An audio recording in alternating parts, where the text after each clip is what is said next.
दोस्तों, जैसे कि यह कहानी बहुत ही हटकर होने वाला है। दोस्तों, सरिता की आंखों से आंसू लगातार बह रहे थे। आंसुओं से पूरा तकिया भीग गया था। मुंह से रह रहकर हिलकियां निकल रही थी। पूरे बदन में कंपी हो रही थी। मुंह से कोई बोल नहीं फूट रहा था। उसके हाथ बार बार अपने चेहरे पर जाते थे, जैसे वह अपने चेहरे को अपने हाथों से ढकने का प्रयास कर रही हो।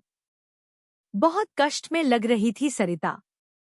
किसी को कुछ समझ में नहीं आ रहा था कि माजरा क्या है। ऐसा कौन सा दुख है या बात है जो सरिता को मन ही मन कचोट रही है। वह अपना यह दुख किसी से कह क्यों नहीं रही है। आखिर उसका कष्ट क्या है। सरिता की बहू रमा उसके पैरों की ओर बैठी थी। उसने अपनी सास की भरपूर सेवा की थी और अब भी लगातार कर रही है। आज के जमाने में ऐसी बहुएं मिलती ही कहाँ हैं। सरिता खुद को बहुत सौभाग्यशाली समझती थी कि उसे रमा जैसी बहू मिली। सरिता की बेटी निशा उसका सिर लगातार सहलाए जा रही थी और उसे सांत्वना दे रही थी। मम्मा, आप चिंता मत करो, आप बिल्कुल ठीक हो जाओगी। पापा है ना, वो सब संभाल लेंगे। वो दुनिया के सबसे अच्छे पापा है मम्मा। उनके रहते आपको कुछ नहीं होगा मम्मा। सरिता इसी बात से तो परेशान थी। वह भी जानती थी कि उसके पति दीपक नाम के ही दीपक नहीं है, बल्कि वास्तव में कुलदीपक हैं। कोई आदमी दीपक जैसा भी हो सकता है, यह सरिता ने केवल कहानियों में ही पढ़ा था। लेकिन जैसे जैसे वह दीपक को जानती गई, उसका प्रेम उसकी भक्ति में बदलता चला गया। वह अपनी जिंदगी के उन क्रूर क्षणों को कैसे भूल सकती है जब नियति के क्रूर हाथों ने उसका पहला प्यार, पहले पति गिरीश को शादी के महज 5 साल बाद ही छीन लिया था। कितना प्यार करते थे गिरीश उसे। उसे यह याद नहीं है कि कभी गिरीश ने उसका दिल दुखाया हो। न कभी शिकायत का मौका दिया और न कभी कोई शिकायत ही की।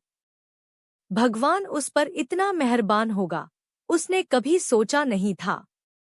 वह अपनी छोटी सी जिंदगी में कितनी खुश थी। तब निशा 2 साल की थी।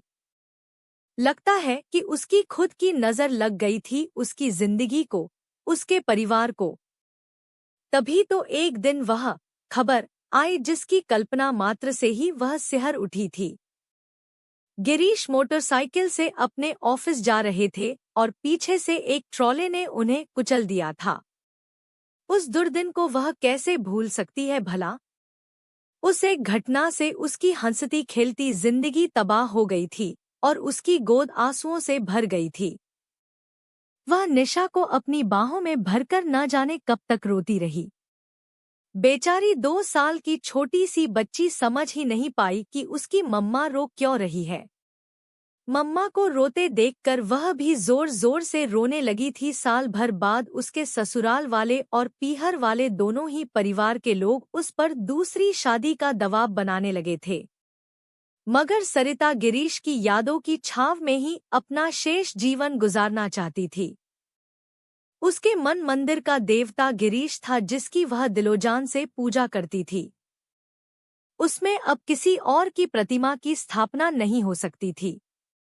वह यह बात भली भांति जानती थी और उसने इस बात को दोनों घरवालों को बता भी दिया था, मगर निशा के भविष्य का वास्ता देकर और जमाने की निष्ठुरता का हवाला देकर उसे शादी के लिए बाध्य किया जा रहा था। तभी दीपक के घरवालों की ओर से शादी का प्रस्ताव आया था।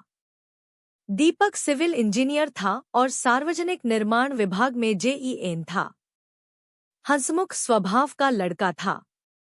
उसकी शादी रेखा से हुई थी।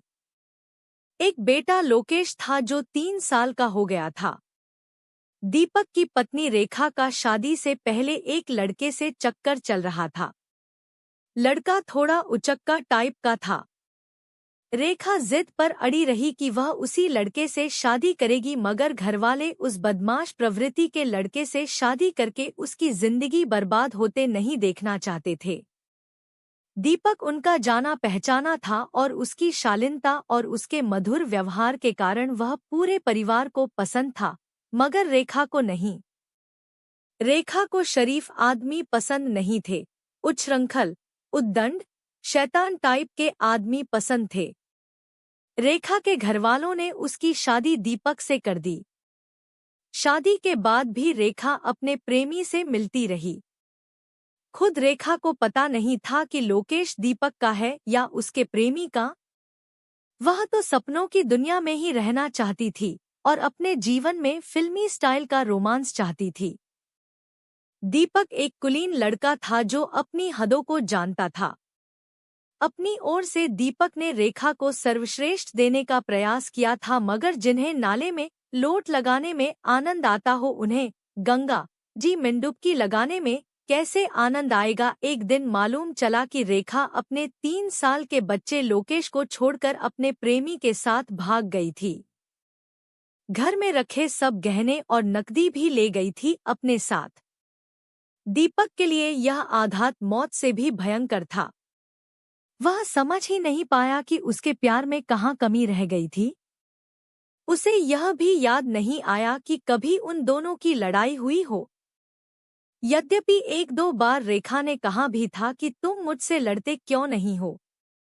इसके लिए रेखा ने प्रयास भी खूब किए थे कि वह लड़ाई करे तो इसी का बहाना बनाकर वह घर से भाग जाए। मगर दीपक पता नहीं किस मिट्टी का बना हुआ था कि वह कभी नहीं लड़ा। यहाँ तक कि जब रेखा ने उसके मम्मी पापा से अलग होने की बात जानबूझकर की तब भी वह चुपचाप अलग हो गया था, मम्मी पापा की इच्छा के विपरीत। इससे रेखा बहुत अपसेट भी हुई थी, क्योंकि इससे उसका काम तो नहीं बना, ना वह खाने में जानबूझकर नमक कम या ज्यादा डाल देती थी जिससे दीपक कुछ कहे। मगर दीपक बिना शिकायत के खाना खा लेता था। रेखा को बड़ा अफसोस था कि दीपक उसे भागने का ना तो कोई बहाना दे रहा था और ना ही कोई मौका। इस पूरे समय में वह अपने प्रेमी से भी मिलती रही और फिजिकल भी होती रही। लोगों ने दीपक को यह बात बता भी दी थी। खुद रेखा ने किसी को कहते हुए सुन भी लिया था। मगर दीपक ने न कोई रिएक्शन दिया और न ही उससे कुछ कहा था। उस दिन वह कितनी निराश हुई थी। अब इससे ज्यादा गंदी बात तो और कुछ हो भी नहीं सकती थी। मगर दीपक फिर भी खामोश बना रहा था। अब तो भागने के सारे रास्ते भी बंद हो गए थे। लोकेश 3 साल का हो गया था। दीपक की इच्छा थी कि एक बेटी पैदा हो जाए तो परिवार पूरा हो जाए। मगर रेखा उसकी बात कैसे मान लेती। उसे चिढ़ाने के लिए वह अभी इसे टालना चाहती थी। हालांकि दीपक ने कोई जोर जबरदस्ती कभी की ही नहीं थी, मगर रेखा को यह बहाना जरूर मिल गया था भागने का, और वह एक दिन भाग निकली। दीपक की दुनिया उजड़ गई थी। जिसकी बीवी अपने प्रेमी के साथ भाग जाती है, ऐसे आदमी का क्या हश्र होता है यह कोई दीपक से समझे। ऐसा आदमी एक जिंदा लाश बनकर रह जाता है। लोग उसे जगह जगह से कचोटते हैं, उसकी खाल उधेड़ लेते हैं, जख्मों पर नमक छिड़कने का कोई मौका नहीं छोड़ते हैं।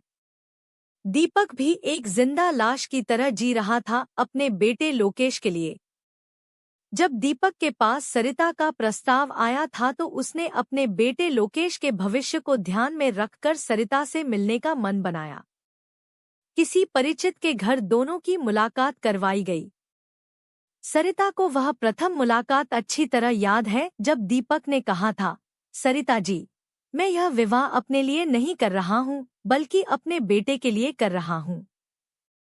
मुझे एक पत्नी की नहीं, मेरे बेटे के लिए एक माँ की जरूरत है। मेरी पत्नी मुझे छोड़कर जा चुकी है, इससे आप अंदाजा लगा सकती हैं कि मैं एक अच्छा पति साबित नहीं हुआ हूँ। आप इस बिंदु पर अच्छी तरह सोच समझकर ही अपनी राय प्रकट करना। मेरे घरवाले मेरी तारीफों के पुल बांधेंगे जो उनका कर्तव्य भी है। सभी के घरवाले ऐसा करते हैं, इसमें गलत कुछ भी नहीं है। मगर आप उस जाल में मत फंस जाना। सोचने के लिए पूरा वक्त लेना। हाँ, 2 बातों का मैं विश्वास अवश्य दिला सकता हूँ आपको, यदि आप मुझ पर विश्वास कर सकती हैं तो। एक बात तो यह कि मैं अपने पति होने का कभी हक नहीं जताऊंगा, और दूसरी बात यह कि मैं लोकेश और निशा में कभी भेदभाव नहीं करूंगा। दोनों की परवरिश में कोई अंतर नहीं होगा। अब फैसला आपको लेना है। सरिता, जो अपने मन मंदिर में गिरीश की मूर्ति को लिए लिए घूम रही थी, दीपक की बातों से इतनी प्रभावित हो गई कि उसने उसी दिन ही हाँ कह दी थी। उसने दीपक की आंखों में सच्चाई, भोलापन, मासूमियत, ईमानदारी देख ली थी। उसे लगा कि निशा को अब एक पिता की छत्रछाया मिल जाएगी। और सबसे बड़ी बात कि दीपक पति होने का कभी हक भी नहीं जताएगा, यह बात उसके मन को छू गई थी। दोनों की शादी हो गई। दोनों बच्चों को अब मम्मी पापा मिल गए थे। सरिता शुरू शुरू में सहमी सहमी सी रहती थी और संकोच भी करती थी, लेकिन दीपक के निर्मल व्यवहार ने उसकी सारी शंकाएं निर्मूल कर दी थी। धीरे धीरे सरिता के मन में दीपक के लिए प्यार उमड़ने लगा था। वह अपने दोनों बच्चों पर भरपूर ममत्व लुटा रही थी। दोनों बच्चे उसी के साथ सोते थे। दोनों की शादी को 5 साल हो गए थे। एक दिन दीपक अपने कमरे में सोने के लिए गया तो वहां पर बिस्तर लगा नहीं देखकर उसका माथा ठनका। भूल गई होगी, यह सोचकर वह खुद ही बिस्तर लगाने लगा। सरिता पीछे ही खड़ी हुई थी। लपक कर सामने आई और उसके हाथ से बिस्तर छीन कर बोली, आज से आप यहाँ नहीं सोएंगे। अब इस कमरे में लोकेश और निशा सोएंगे।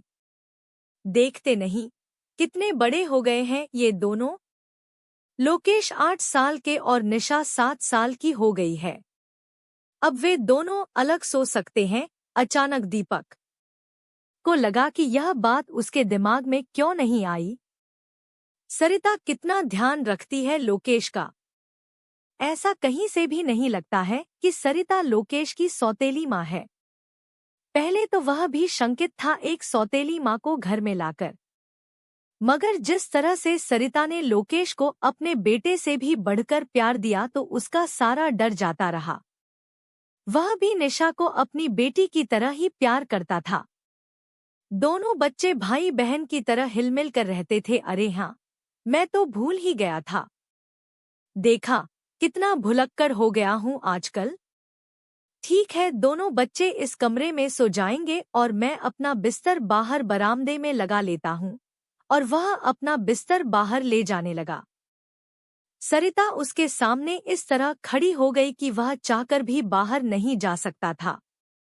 दीपक की आंखों में सीधे झांकते हुए सरिता बोली, आपने हमें वचन दिया था कि आप कभी अपने पति होने का हक नहीं जताएंगे, मगर हमने तो आपसे कभी वादा नहीं किया कि हम कभी पत्नी होने का हक छोड़ेंगे। और सरिता एक अर्थपूर्ण मुस्कान के साथ दीपक के गले लग गई।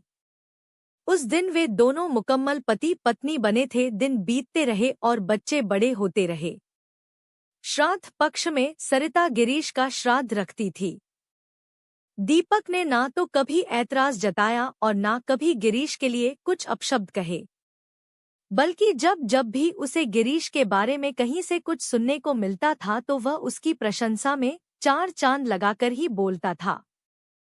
सरिता के दिल में बैठी गिरीश की मूर्ति अब हिलने लगी थी। एक दिन वह आईने के सामने आई तो उसे महसूस हुआ कि उसके दिल में कोई दूसरी मूर्ति बैठी हुई है। उसने ध्यान से देखा तो पता चला कि यह तो दीपक की मूर्ति है। उसे अपने आप पर बड़ी ग्लानि हुई। जिस मूर्ति को वह इतने वर्षों से संभालती आई थी वह टूट गई थी। अब वहां पर स्वतः एक दूसरी मूर्ति विराजमान हो गई थी और उसे पता भी नहीं चला।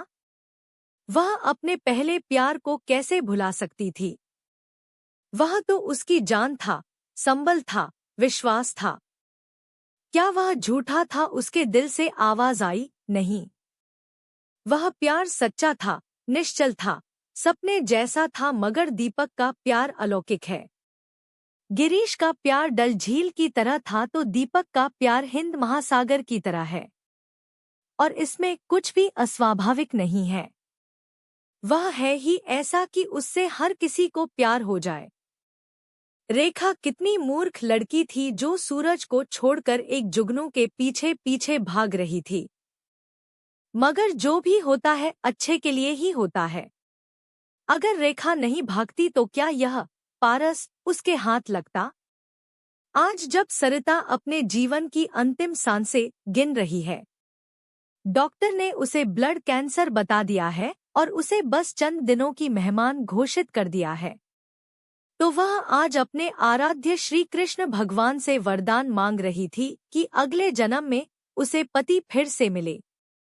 मगर वह निश्चय नहीं कर पा रही थी कि कौन सा पति मिले, गिरीश या दीपक, और इसीलिए वह उद्विग्न थी, आंसुओं में डूबी हुई थी, दुविधाग्रस्त थी, तय नहीं कर पा रही थी कि वह किसे ज्यादा चाहती है, गिरीश की या दीपक को।